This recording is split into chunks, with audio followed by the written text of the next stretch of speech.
Olá, tudo bom? Eu sou o Lucas. Vou estar falando um pouquinho sobre material do laboratório.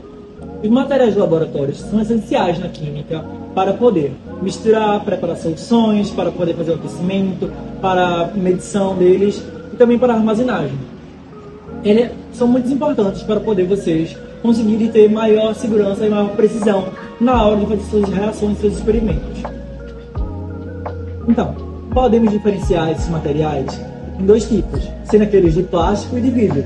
Os de vidro aguentariam altas temperaturas, para aquecimentos, para soluções com ácidos e reações mais pesadas. E os de plástico para soluções mais leves, como água e etc. Encontrar tanto de plástico como de vidro, dependendo da situação, a gente pode estar utilizando tanto pipetas de plástico como pipetas de vidro, medindo volumes, densidade, e fazendo as misturas através de tubos de ensaio para menores misturas, ou então um becker para maior mistura e maior reação. Vamos falar um pouquinho sobre eles, cada um pouquinho mais aprofundado, e lembre que são muito importantes ter maior segurança para poder manusear esses equipamentos. Então, no decorrer do vídeo, vamos falar um pouquinho mais sobre cada um deles, para que serve, para que funciona e como se utilizá-lo. Acompanhe e fique ligado. Oi pessoal, meu nome é Raquel Eloia. Agora eu vou falar para vocês um pouquinho das vidrarias de laboratório. Aqui a gente tem alguns tipos de balão. A gente tem o balão de fundo chato, balão de fundo redondo e o balão volumétrico. Agora eu vou falar um pouquinho a diferença sobre eles. E também tem o balão de destilação, que a gente não tem aqui, mas eu vou colocar a imagem para vocês. Bom, o balão de fundo chato, ele prepara e armazeniza soluções e ele é de fácil homogeneização. O balão de fundo redondo, ele é utilizado para fazer roda de evaporação, né? Soluções de evaporação a vácuo e de destilação.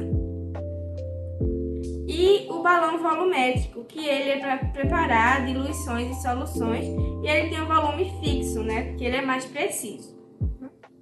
Bom, dando continuidade nas vidrarias, a gente tem as pipetas, o tubo de ensaio, que é um suporte, né, que a gente chama de estante, para colocar os tubos de ensaio, e a proveza.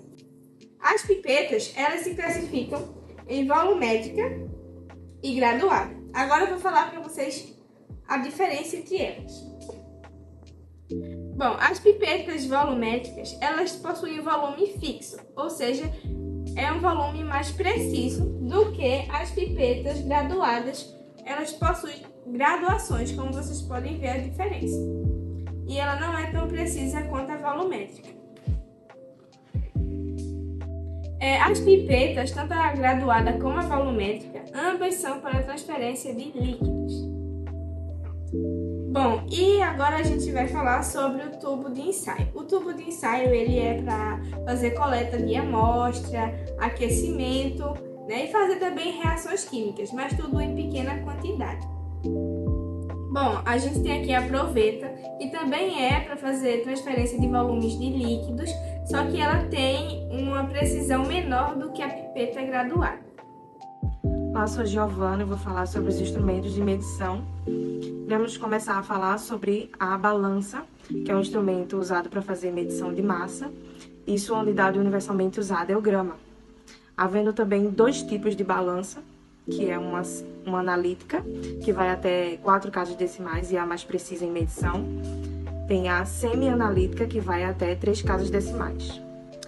Antes de começar a usarmos a balança, temos que verificar se ela está devidamente limpa, sem nenhum resíduo. Caso contrário, a gente deve fazer a limpeza com um pincel de cerdas macias e verificar se ela está nivelada. Estando tudo ok, podemos ligar a nossa balança e esperarmos pelo menos 10 minutos para ela estabilizar e calibrar.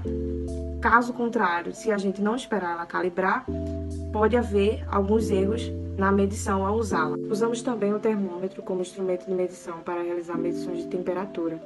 Existem 2 tipos de termômetro que podemos usar no nosso laboratório. Um deles é um analítico, que ele é todo de vidro e possui marcações por seu corpo para realizar a medida em escala. E no seu interior temos a presença de álcool ou mercúrio, havendo também outro tipo de termômetro, que é o digital, que ele tem um corpo de plástico. Bem no canto inferior do seu corpo existe o seu sensor para medir a temperatura e temos o visor eletrônico que mostra as medidas de temperatura alcançada nele. E também, além das nossas fitas de pH, usamos um equipamento chamado pHmetro, que faz a medição mais precisa de acidez e alcalinidade de uma solução. Ele consiste basicamente de um eletrodo e um potenciômetro, e para usá-lo antes deve-se calibrar.